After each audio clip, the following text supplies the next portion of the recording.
अस्सलाम वालेकुम ख़ातीन और हज़रात, मैं हूँ गज़ाल, मेरे साथ हैं अब्दुल सत्तार ख़ान। आप देख रहे हैं समा पॉडकास्ट और बात होने वाली है आज ट्रांसफॉर्मेशन ऑफ जर्नलिज्म की। कैसे पहले सिर्फ एक सोर्स ऑफ इंफॉर्मेशन होता था, फिर उसके बाद जैसे जैसे वक्त आगे बढ़ता गया, टेक्नोलॉजी में एडवांसमेंट्स आती गई, वैसे वैसे अखबार से फिर रेडियो, फिर टेलीविज़न और अब डिजिटल मीडिया का दौर है। अब ये सारी की सारी जर्नी में, ट्रांसफॉर्मेशन में, जहाँ बड़े ज़्यादा प्रोज भी हैं वहीं कोई अच्छे खासे कॉन्स भी हैं। अब सोशल मीडिया ने, डिजिटल मीडिया ने फ्लो ऑफ इंफॉर्मेशन को काफ़ी इजी तो बना दिया। आप बैठे बैठे आप यहाँ से मीलों दूर, सात समंदर पार के बंदे को भी इंफॉर्मेशन आराम से पहुँचा सकते हो। लेकिन इसके साथ एक जो एक कॉन आता है वो ये कि मिस इन्फॉर्मेशन भी बड़ी आसानी से फैल सकती है। अब खैर, बाकी के जो प्रोज एंड कॉन्स हैं वो बताएंगे हमें सत्तार साहब। सत्तार साहब, आपका एक्सपीरियंस रहा है all the way from newspaper to now digital media. How would you rate the transformation? क्या फ़र्क आया? गजाल साहब, पहले दिन से लेकर आज के दिन तक दो तीन चीज़ें बड़ी ही काबिल गौर होती हैं जिस पे मीडिया पर्सन को फोकस करना चाहिए। वो है reliability and authenticity of the news. जो खबर वो दे रहा है उसकी रिलायबिलिटी कितनी स्ट्रॉन्ग है, ऑथेंटिसिटी उसकी कितनी स्ट्रॉन्ग है, उसने डिटरमिन करना होता है रिपोर्टर ने, जर्नलिस्ट ने, मीडिया पर्सन ने। फिर उसने खबर देनी होती है।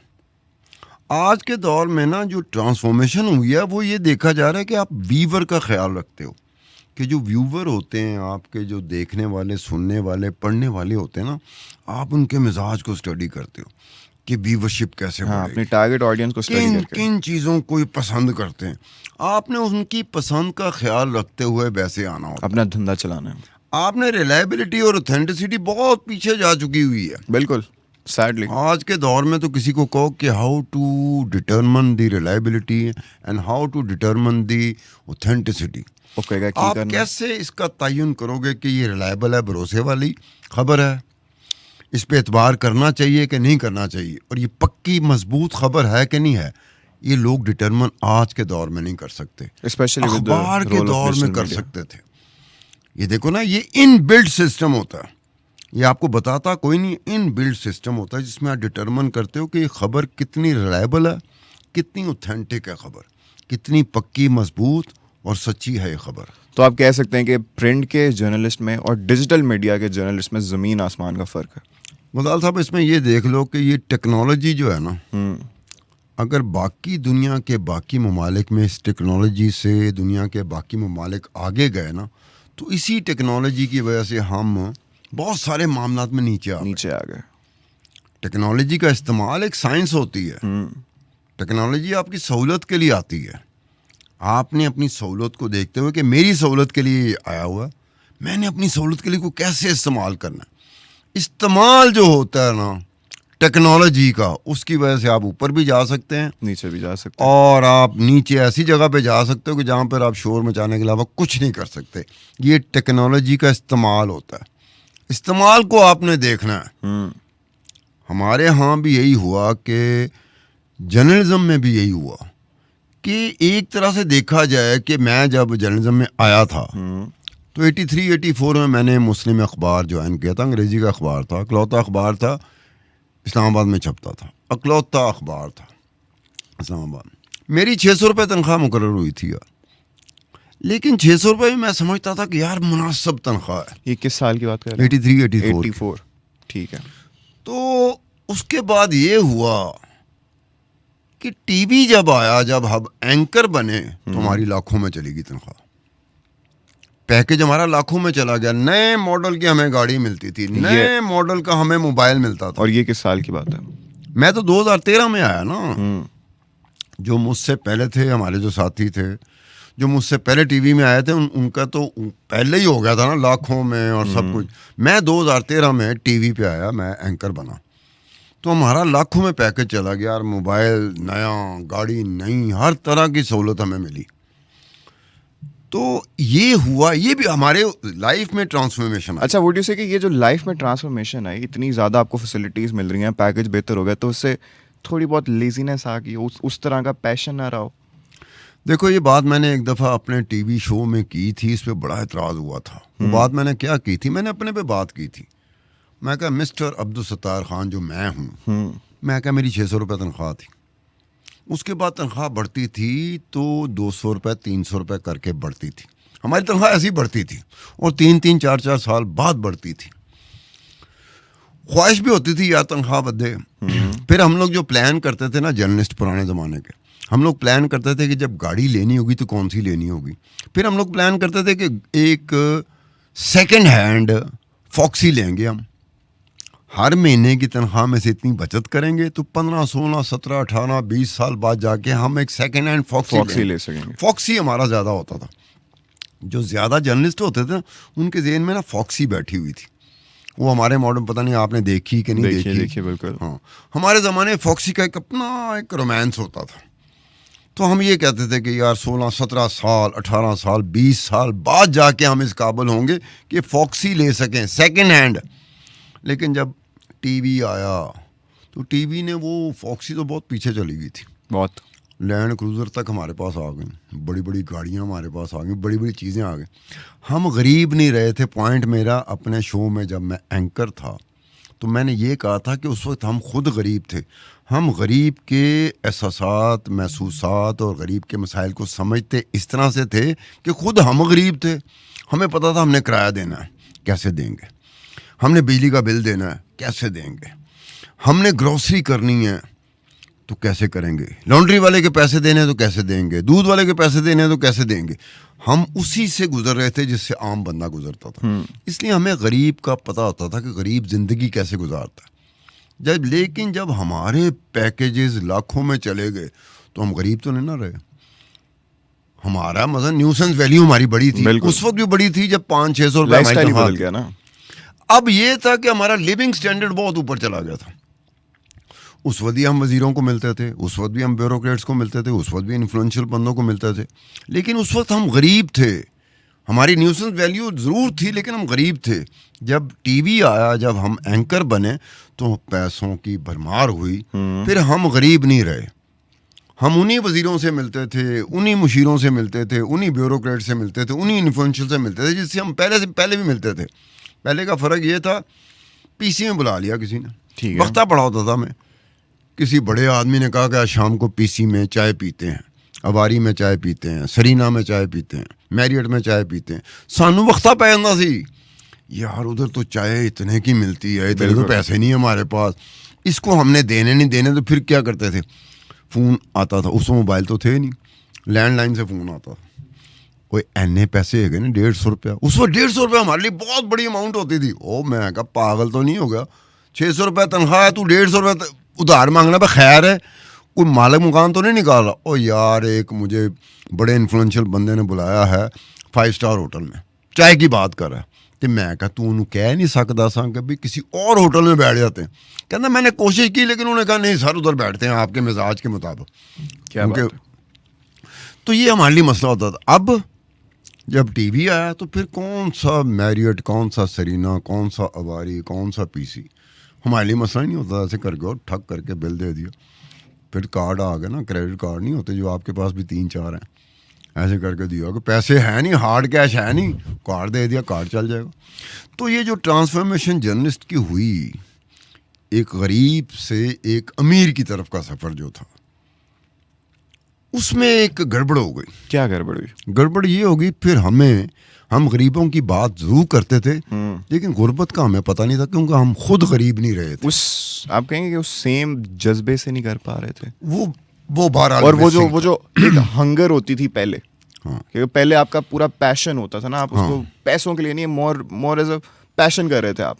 लेकिन फिर जब लाइफस्टाइल बदला तो वो हंगर में भी थोड़ा सा फर्क आ गया, टोन डाउन हो गई, कहीं और जगह डिस्ट्रैक्शंस आ गई। ये बात बिल्कुल सही है। क्योंकि अगर मैं स्टूडियो आ रहा हूँ पॉडकास्ट करने के लिए तो एक बड़ी गाड़ी में आ रहा हूँ, एसी लगा हुआ है, बाहर गर्मी जितनी मर्जी पड़ रही हो, मैं एसी में बैठा हूँ, कंफर्टेबल बैठा हूँ। मुझे नहीं पता कि बाहर लोग क्या महसूस करे, आम बंदा क्या महसूस करे जिसके पास वो सहूलतें नहीं हैं। उस वक्त चूँकि खुद मैं भी मोटरसाइकिल पे आता था, मुझे भी धूप लगती थी, मैं भी सिग्नल पे खड़ा होता था, खुदाई का पसीना नुचड़ता था टिका के। सुबह से लेके रात तक हमारे पास तो मोटरसाइकिल होती थी। मुझे जो मोटरसाइकिल मिली थी ना, वो द न्यूज़ से मिली थी। तो उस वक्त मेरी तनख्वाह से 500 रुपये काटते थे। ठीक है। वो 26-27-2800 रुपये तनख्वाह थी मेरी द न्यूज़ में। तो मोटरसाइकिल 70 होंडा मिल गया, बड़े खुश थे। तो 500 रुपये महीने के बाद कटता था, तनख्वाह में से कटता था। फिर ऐसा होता था कि मोटरसाइकिल पे पेट्रोल नहीं होता था। फिर हम 10-10 रुपये ना 5-5 रुपये का हमने पेट्रोल डलवाया हुआ है। 10 रुपये 5 रुपये का पेट्रोल डलवाया हुआ है हमने। क्या बात है कि ये 5 रुपये, ये 9 रुपये। अब बताओ 9 रुपये, मैं 10 रुपये की बात नहीं कर रहा, मेरी जेब में से 9 रुपये निकले। मैं वो गैस स्टेशन पेट्रोल पंप वाले हुआ, मैं क्या 9 रुपये है, 9 रुपये का पा दे।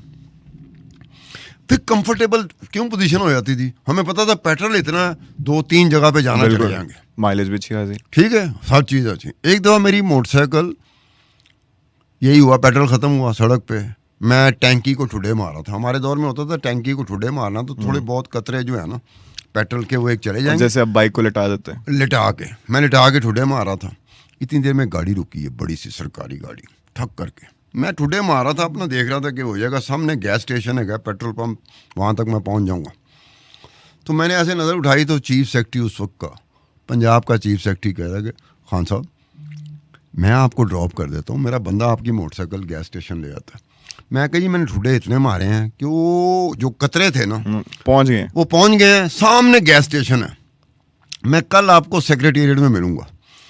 लो जी, वो स्टार्ट की मोटरसाइकिल, वहाँ चले गए। वजह क्या थी, हमें उस पर भी मान था उस वक्त कि एक चीफ सेक्रेटरी चलते चलते हमारे लिए रुका है यार। किसके लिए रुका है? एक जर्नलिस्ट के लिए रुका है, जो अपनी मोटरसाइकिल को ठुड्डे मार रहा था कि पेट्रोल के कोई कतरे हैं, वो निकलेंगे तो सामने गैस स्टेशन है, वहाँ तक पहुँच जाएंगे, वहाँ पेट्रोल डलवा लूँगा।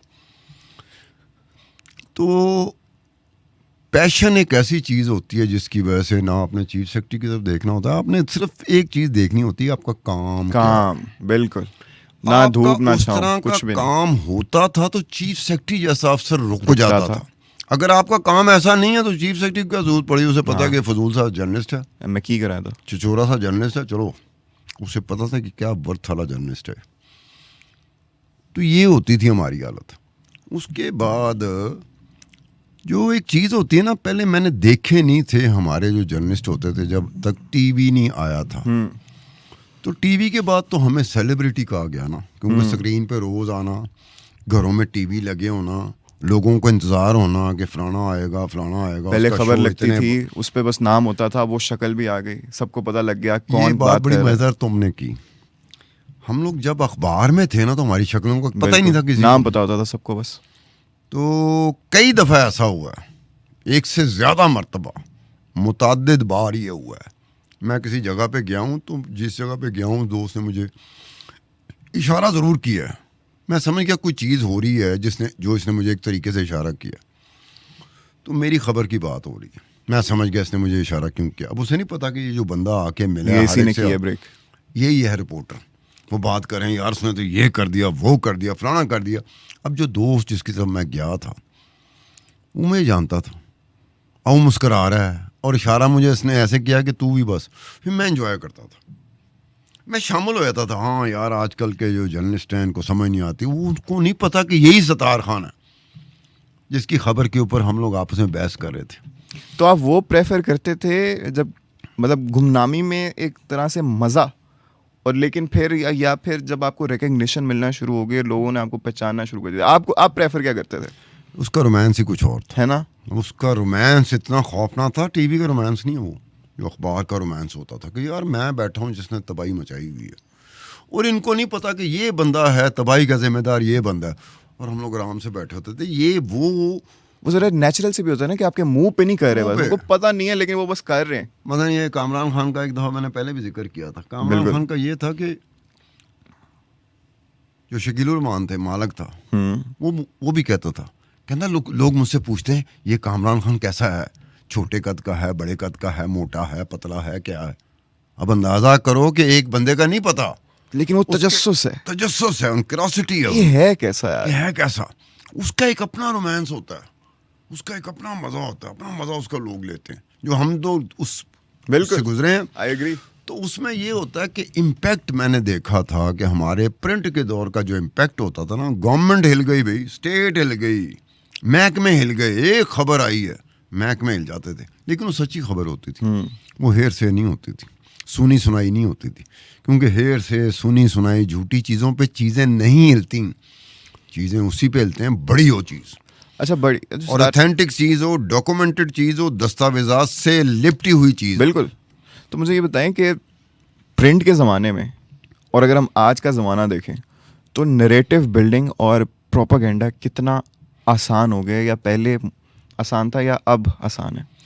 पहले भी एक गुंजाइश बनती थी, एक परसेंटेज होती थी जब पब्लिक ओपिनियंस को मोल्ड किया जाता था अपनी फेवर में लाने के लिए।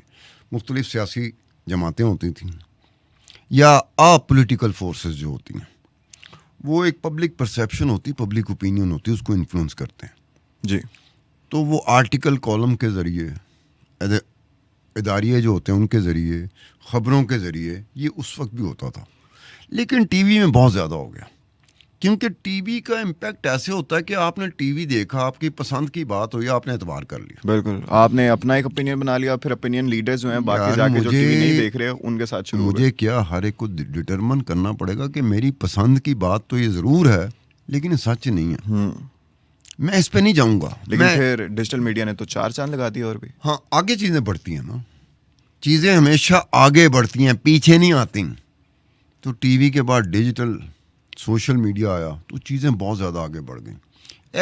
ऐसी मन घड़त बात मैंने प्रिवेल करते हुए देखी है कि मैं कईयों को पूछता था कि आपको पता है इस बात का सिरे से वजूद ही नहीं है जिस पे आप यकीन करके बैठ गए। फिर ये ज़माना आ गया, यानी कि लोगों को ऐसे लगा जैसे लोग अपनी पसंद की बात पे हर किस्म की कुर्बानी देने को तैयार है। कुर्बानी किस चीज़ की? फैक्ट्स की, फैक्चुअल, उसकी कुर्बानी। हम लोग रिपोर्टर रहे, हम लोग पसंद और नापसंद में नहीं पढ़ते थे, हम लोग फैक्ट्स में जाते थे कि फैक्ट्स क्या कहते हैं। अगर फैक्ट्स की जद में फलाना पॉलिटिशियन आ रहा है, उड़ा दो भाई, या फैक्ट्स की जद में दूसरा पॉलिटिशियन आ रहा है, उड़ा दो उसको, तीसरा पॉलिटिशियन आ रहा है, उड़ा दो। अब तो ये लगा कि फैक्ट्स को छोड़ो परे, आपको अपनी पसंद का पॉलिटिशियन नजर आ रहा होता, बस। अच्छा सर साहब, एक और चीज़, अगर हम आज के दौर में देखें तो मेरे ख्याल से एक जो सबसे बड़ा कौन है ना, और एटलीस्ट वन ऑफ देम, वो ये क्योंकि अब इतना एक्सेसिबल हो गया है हर किसी को कि लोग अपने एफर्ट डालने की बजाय ना, या चलें इसमें भी एफर्ट ही डलती है, वो कोई अच्छी चीज़ करने की बजाय ना, just to get attention and views, वो बड़ी ज़्यादा कंट्रोवर्शियल हरकतें, चीप हरकतें, ऐसी हरकतें ज़्यादा करने लग गए हैं जो कि पहले आप नहीं कर सकते थे, इस तरह से नहीं होता था। राइट गजाल, मेरी बात सुनो, हम जब पॉडकास्ट करते हैं तो ये पहले बात और थी, जब ये डिजिटल का, सोशल मीडिया का, टीवी का ज़माना नहीं था, तो हमें ये व्यूवरशिप की नहीं पड़ी होती थी, रेटिंग की हमारे जहन में था ही नहीं सिरे से कॉन्सेप्ट, खास करके प्रिंट में। हम कह रहे थे खबर होनी चाहिए, इन्फॉर्मेशन, मजबूत information, authentic information, reliable information, document based information, दस्तावेजात, एविडेंस के साथ हम लोग आते थे। उसका बड़ा खौफनाक होता था। अब जो है ना, अब हमें व्यूवरशिप की पड़ गई कि व्यूवरशिप ज़्यादा कैसे मिलेगी। हमारी बिल्कुल रेटिंग ने हमें बिल्कुल ही समझो कि सच्चाई से, फैक्ट से दूर कर दिया। हम रेटिंग की तरफ जाते हैं, हम व्यूवरशिप की तरफ जाते हैं कि जहाँ से व्यूवरशिप ज़्यादा मिलेगी ना, वो चाहे उस बात का वजूद ही ना हो। और ये बेशुमार मर्तबा हुआ है कि उसका सिरे से कोई वजूद ही नहीं था। मिसाल के तौर पर हर एक, ये सोशल मीडिया की खास तौर पर बात कर रहा हूँ, टीवी फिर भी बचा हुआ था इसे, अंदर की बात, हर सोशल मीडिया का वीलॉग मैं देखता हूँ, अंदर की बात बाहर आ गई, अंदर की बात बाहर। मैं क्या 150 यहाँ पर लगे हुए हैं, इस वॉल पर 150 वीलॉग लगे हैं, 150 के 150 का क्लेम है कि अंदर की बात बाहर आ गई। ये तो अंदर की बात होगी नहीं, ये तो होगी बाहर की बात, जो सबको पता है। और उसमें आप खोलो तो उसमें कुछ ऐसा होता भी नहीं है। हमारे दौर में क्या होता था, मिसाल के तौर पर मैं 2 मिसालें देता हूँ। 2 जर्नलिस्ट थे, अब मैं उनका बताता हूँ कि उनका स्कूप, जिसे स्कूप कहते हैं, वो स्कूप क्या था जो हम मानते हैं, जो कितने साल स्कूप चला, कितने साल। ये नहीं है कि रोज आना अंदर की बात, रोज आना अंदर की बात, और रोज अंदर की बात का बस में नहीं है आपके। एक था आरिफ निज़ामी साहब, ठीक है, जिनका इंतकाल हो गया। एक अजीम चौधरी साहब जो जंग में रिपोर्टर थे। अच्छा, आरिफ निज़ामी ने खबर क्या दी थी?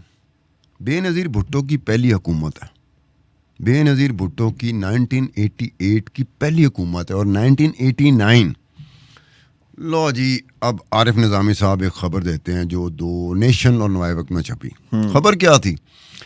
ये सुबह अखबार छपा है, सुबह सुपर लीड लगी हुई है कि आज की शाम को बेनज़ीर की हुकूमत को ख़त्म कर दिया जाएगा, रिमूव कर दी जाएगी, बर्खास्त कर दी जाएगी। और साथ ही आरिफ निज़ामी ने कहा कि जी केयर टेकर सेटअप आएगा, केयर टेकर प्राइम मिनिस्टर ये होगा और केयर टेकर मिनिस्टर जो होंगे कैबिनेट के वो ये लोग होंगे। पूरी लिस्ट दे दी, पूरी लिस्ट दे दी। दोपहर तक क्या बहस हो रही थी, खुद पीपल्स पार्टी के जो मिनिस्टर थे वो कह रहे थे दसो यार आरिफ निज़ामी साहब ने की अपने उन्होंने छड़ी खबर, असी देखो हुकूमत ही बैठे हैं, सानू नहीं पता, इनू पता है। शाम को वाकई हुकूमत बर्खास्त हो गई। जो गुलाम इसहाक खान थे ना प्रेसिडेंट, वो शाम को आए टीवी पे, उन्होंने तकरीर की कि मैं करप्शन की बुनियाद पर हुकूमत ख़त्म कर रहा हूँ 58(2)B का इस्तेमाल करते हुए। वाह। Exactly care taker prime minister Jatoi था, एग्जैक्टली जो केयर टेकर लिस्ट दी थी ना आरिफ निज़ामी ने अपनी खबर में, वही थे लोग। यार कितनी बड़ी, वो कितना अरसा वो खबर जो है ना स्कूप के तौर पे रही, हम लोग रेफरेंस के तौर पे देते थे जब एक दूसरे से बात करते हो, छड़ परे तू कि आरिफ निज़ामी करें दी खबर दे रहा। अब देखो इसको कहते थे स्कूप।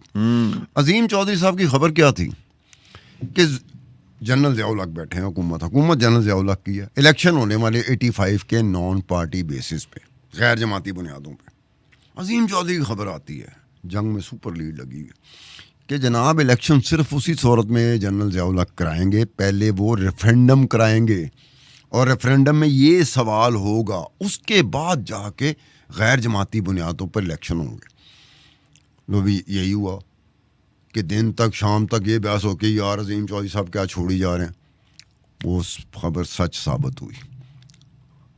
1985 के इंतखाबात से पहले जनरल ज़िया उल हक ने रेफरेंडम में पहले अपने आप को मुंतखब करवाया। ठीक है, अब ये स्कूप वो होते थे जो साल चलते थे कि यार खबर दी थी, यार अजीम चौधरी ने ये खबर दी थी, आरिफ निज़ामी ने ये खबर दी थी, ये हम लोग रेफरेंस के तौर पे इस्तेमाल करते थे।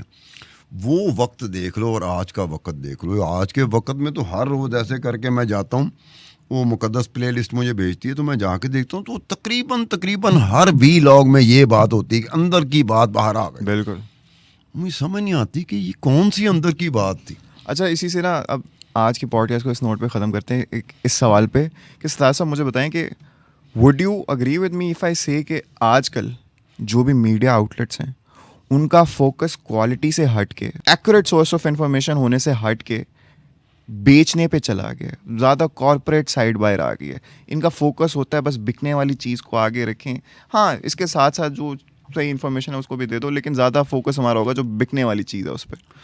ये आपके सवाल से ना मेरा ज़हन थोड़ा सा एक और भी थोड़ी सी गया कि आज के दौर में जैसे आपने कहा कि मीडिया इस तरह का हो गया, जो हमने अपना दौर देखा था। मैं दो बंदों की बात करूंगा, एक बंदा आज के ज़माने का तकरीबन नंबर 1 एंकर है।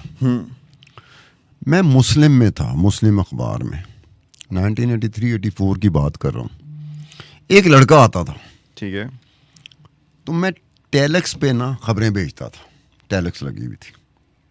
उसने खबर दी एक कोई स्टूडेंट यूनियन की खबर, तो मैंने देखी, मुझे आग उसने दी ये खबर, मैं टेलेक्स पे बैठा, मैंने खबर भेजी, वो नेक्स्ट डे इस्लामाबाद में छप जाती थी।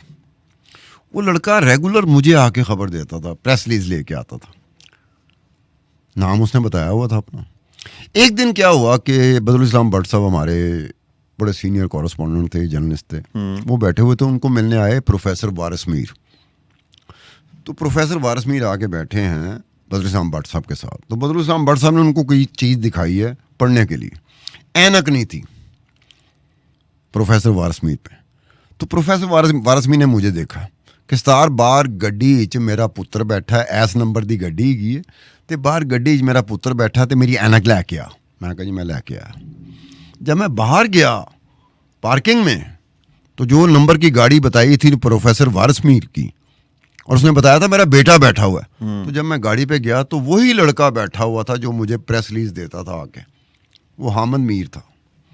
हामिद मीर ने मुझे कभी नहीं बताया था कि वो प्रोफेसर वारिस मीर का बेटा है। वाह। 1983-84 की मैं बात कर रहा हूँ कि हामिद मीर ने कभी नहीं मुझे बताया कि वो प्रोफेसर वारिस मीर का बेटा है। वो सिर्फ प्रेस रिलीज लेके आता था कि ये। तो जब मैं गया तो हामिद मीर ने मुझे देखा, मैंने उसको देखा, मैं ही परेशान तो हामिद मीर भी परेशान। कि पता लग गया कि पता लग गया हामिद मीर जैसे मासूम सा बच्चा नहीं होता, फड़िया गया मैं की कैसे। मैं क्या तू अपने अब्बे का दसिया ही नहीं, तेरा अब्बा तो प्रोफेसर वारिस मीर है, तो ऐनक दे मैनू, मैं तेरे नाल कल गल करांगा परसों जो तू प्रेस रिलीज लैके आएगा। एक ये था।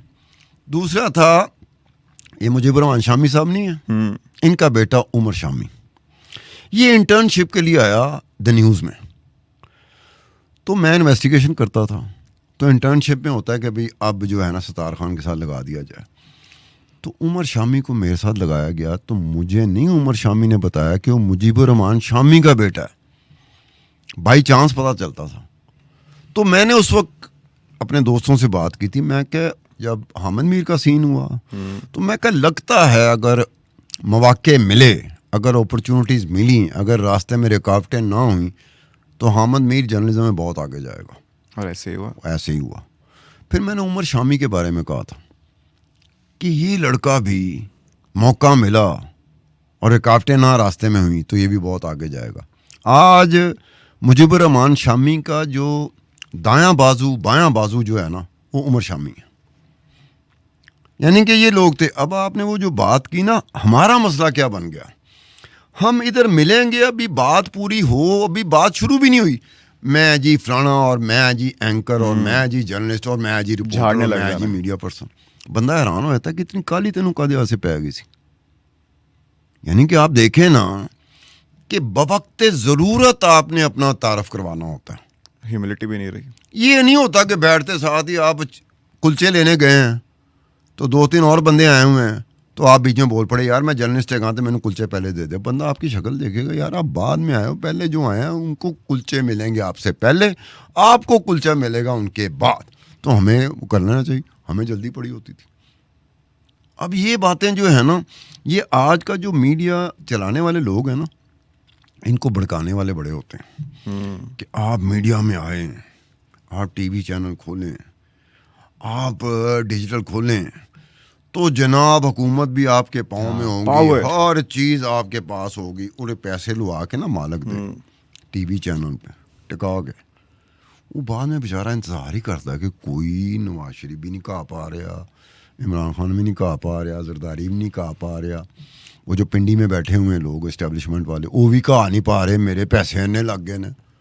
देखो ना, आप उनको टारगेट ये दें ही ना, उन्हें कहें आपने आना है, तो ये है एक पेशेंस का काम, सब्र का काम। पेशेंस सब्र नहीं ना है तो आप टीवी चैनल बिल्कुल ना खोलें। बिल्कुल। अगर पेशेंस और सब्र है, पूरी दुनिया में ये वर्ल्ड वाइड फिनोमिना है कि आपको पेशेंस के साथ आना पड़ेगा। एक लंबी चौड़ी तकदो होती है, उसके बाद आपका वो बनता है, मुकाम बनता है जहाँ पर आपकी न्यूसेंस वैल्यू बनना शुरू होती है, जहाँ पर वाकई लोग आप पे इतबार करना शुरू करते हैं या आपको रिलायबल हो जाते हैं आप उसके लिए। मतलब एक ज़माना था जिस अखबार में हम काम करते थे, लोगों की थी कि उस अखबार में आई है खबर तो ये ठीक होगी, रिलायबिलिटी। और ये नहीं था कि आप किसी को पसंद कर रहे हो या किसी को नापसंद कर रहे हो, ये नहीं होता था। वो अब इतना डोमिनेट कर गया है कि ऐसे स्क्रीन देखें आप, कोई भी स्क्रीन हो, चाहे मोबाइल की स्क्रीन हो या आपकी टीवी की स्क्रीन हो, ऐसे करके बंदा आएगा बैठेगा, उसने अपनी पसंद का बंदा देखना है, उसने अपनी पसंद के पॉलिटिशियन के बारे में बात सुननी है, बस दैट्स ऑल, बस ये मतलब खत्म हो गया। वो कहता बाकी मैं लाना जो कह रहे हैं सही है, इसके साथ मेरे इंटरेस्ट अलाइन करते हैं या फिर इसका मुझे बोलना पसंद है, जो चीज़ भी पसंद है, जिस तरह भी, मैं इसी को सुनूंगा, जो मर्जी वो कह रहा हो। इसी बात पे आज की पॉडकास्ट को भी हमें ख़त्म करने का वक्त आ गया। सार साहब, it was a very healthy discussion, मुझे तो बड़ा मज़ा आया। आई होप आप सबको भी आज की पॉडकास्ट सुन के बड़ा मज़ा आया हो। जो भी आपका फीडबैक हो नीचे कमेंट सेक्शन में ज़रूर दीजिएगा। बाकी अब से मुलाकात होगी इन द नेक्स्ट एपिसोड, तब तक के लिए अल्लाह हाफ़िज़।